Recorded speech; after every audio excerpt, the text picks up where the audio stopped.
प्रश्न संख्या 1, तू जिंदा है तो कविता के लेखक हैं शंकर शैलेंद्र, बिहारी, नरोत्तम दास, प्रेमचंद। 1 नंबर का उत्तर ए, शंकर शैलेंद्र। तू जिंदा है तो कविता का लेखक कौन है? शंकर शैलेंद्र है। तो चलते हैं प्रश्न संख्या 2 पर। तू जिंदा है तो कविता में कवि किन बातों को भूलने को कहता है? अतीत के दुखदाई पलों को भुलाकर, खुशी की बातों को, पड़ोसी को, इनमें से कोई नहीं। तो 2 नंबर का उत्तर ए, तू जिंदा है तो कविता में कवि अतीत के दुखदाई पलों को भुलाकर एक नई सोच, नई उमंग के साथ जीने को कहते हैं। तो चलते हैं प्रश्न संख्या 3 पर। कौन सी कविता गहरे जीवन, राग और उत्साह को प्रकट करती है? तू जिंदा है तो, कर्मवीर, बिहारी के दोहे, बच्चे की दुआ। तो 3 का उत्तर ए के साथ तू जिंदा है तो। चलते हैं अगला प्रश्न 4 पर। गम और सितम के वक्त की तुलना की गई है। ए 4 दिन से, बी 5 दिन से। तो 4 का उत्तर जाता है ए के साथ। गम और सितम के वक्त की तुलना की गई है 4 दिन से। तो चलते हैं अगला प्रश्न 5 पर।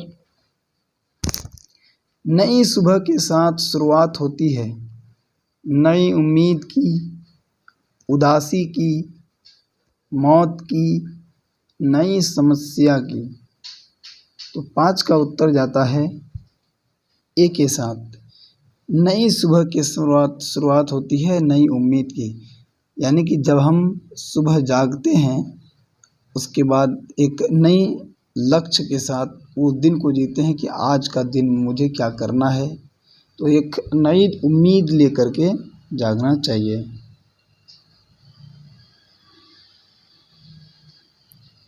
तो चलते हैं अगला सवाल 6 नंबर पर। इस कविता में कारवां का तात्पर्य है जमीन से, जमीर से, काफिले से, काल से। तो 6 का उत्तर सी के साथ, काफिले से। इस कविता में कारवां का तात्पर्य है काफिले। अगला प्रश्न चलते हैं 7 नंबर। किसी भी संकट से बचने हेतु क्या आवश्यक है? ताकत, अकेलापन, स्वयं की भावना, एकता। तो 7 का उत्तर जाता है डी के साथ। किसी भी संकट से बचने हेतु क्या आवश्यक है? एकता। एकता में इतनी ताकत है, मत बोलिए। अगला प्रश्न संख्या 8।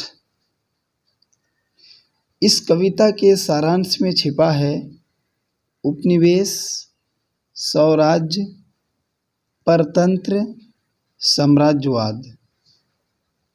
तो 8 का आंसर जाएगा बी के साथ, स्वराज्य। चलते हैं प्रश्न संख्या 9। सुबह और शाम के रंगे हुए गगन को चूमकर तू सुन जमीन गा रही है कब से झूम झूम कर, ये पंक्तियाँ ली गई है। तू जिंदा है तू कविता से, ईदगाह से, बच्चों की दुआ, कर्मवीर। तो ये पंक्ति 9 नंबर का उत्तर जाता है ए के साथ। ये जो पंक्ति है तू जिंदा है तू कविता से ली गई है। तो चलते हैं प्रश्न संख्या 10। तू जिंदा है कविता किस समय को दर्शाता है? प्राचीन काल, मध्यकालीन काल, औपनिवेशिक काल। तो 10 का उत्तर जाता है डी के साथ। तू जिंदा है कविता आजादी के समय का काल को दर्शाता है। चलते हैं प्रश्न संख्या 11 पर। कवि किस तरह के महलों को ध्वस्त करने की बात कर रहा है?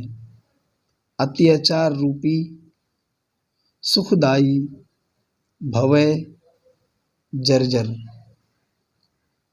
तो कवि 11 का उत्तर जाएगा ए, अत्याचार रूपी। कवि अत्याचार रूपी महलों को ध्वस्त करने की बात कर रहे हैं। कवि अत्याचार रूपी यानी कि ए, कवि अत्याचार रूपी के महलों को ध्वस्त करने की बात कर रहा है।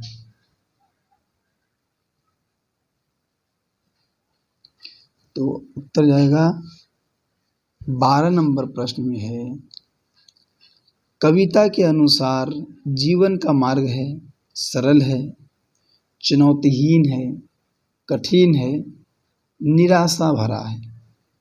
तो 12 का उत्तर जाता है सी के साथ, यानी कि कविता के अनुसार जीवन का मार्ग कठिन है। मार्ग मतलब रास्ता, यानी कि हम जो जिंदगी जीते हैं यानी अपने जीवन का यापन करते हैं, तो ये कोई आसान मार्ग नहीं है, ये बहुत कठिन मार्ग है।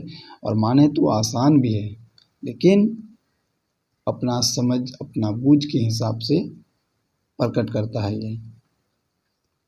तो अगला सवाल चलते हैं 13 नंबर पर। 13 नंबर का प्रश्न है, जीवन की सफलता के लिए आवश्यक है कायरता, भाग्यवादी होना, हौसला, निराशा। 13 का उत्तर जाएगा सी के साथ। जीवन की सफलता के लिए हौसला आवश्यक है। अगर आप अपना हौसला खो देते हैं तो आप जीवन का लुत्फ नहीं उठा पाएंगे, या जो भी कार्य करने का सोचेंगे वो कार्य में आप असफल हो जाएंगे। इस वजह से लेखक का कहना है कि जीवन की सफलता के लिए हौसला का होना जरूरी है। अगला प्रश्न है 14 नंबर, स्वर्ग को जमीन पर लाने का तात्पर्य क्या है? पैसों की भरमार होना, देश का हर क्षेत्र में विकास, ऊंची ऊंची इमारत होना, इनमें से कोई नहीं। तो 14 का उत्तर जाएगा बी के साथ, यानी स्वर्ग को जमीन पर लाने की तात्पर्य जो है वो देश का हर क्षेत्र में विकास होना।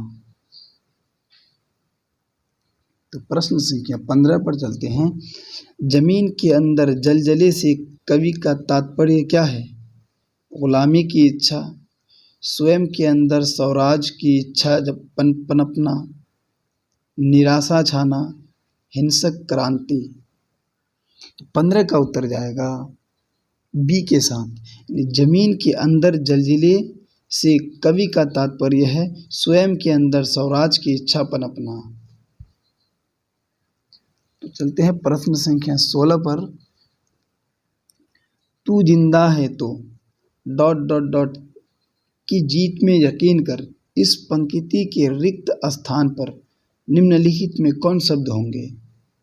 जीवन, मृत्यु, जिंदगी, समाज। तो 16 का उत्तर जाएगा सी के साथ। तू जिंदा है तो जिंदगी की जीत में यकीन कर। तो ये ... यानी कि रिक्त स्थान पर जिंदगी शब्द का प्रयोग किया है कवि ने। तो अगला प्रश्न चलते हैं 17 नंबर पर। कौन सी कविता गहरे जीवन, राग और उत्साह को प्रकट करती है? तू जिंदा है तो, कर्मवीर, बिहारी के दोहे, बच्चे की दुआ। तो 17 का उत्तर जाता है ए के साथ। अगला प्रश्न 18, हमारे कारवां को किसका इंतजार है? रास्ते, समय, मंजिलों, साथी। तो 18 का उत्तर जाएगा सी, मंजिलों। अगला प्रश्न है 19 नंबर। बुरी है आग पेट की, बुरे हैं दिल के दाग ये, न दब सकेंगे एक दिन बनेंगे इनकलाब ये। बुरी है दाग पेट की, बुरे हैं दिल के दाग ये, न दब सकेंगे एक दिन बनेंगे इनकलाब ये। प्रस्तुत पंक्तियाँ किस कवि की है? कबीर, बिहारी, शंकर शैलेंद्र, नरोत्तम दास। तो 19 का उत्तर सी के साथ। ये पंक्ति शंकर शैलेंद्र की है। अगला प्रश्न 20।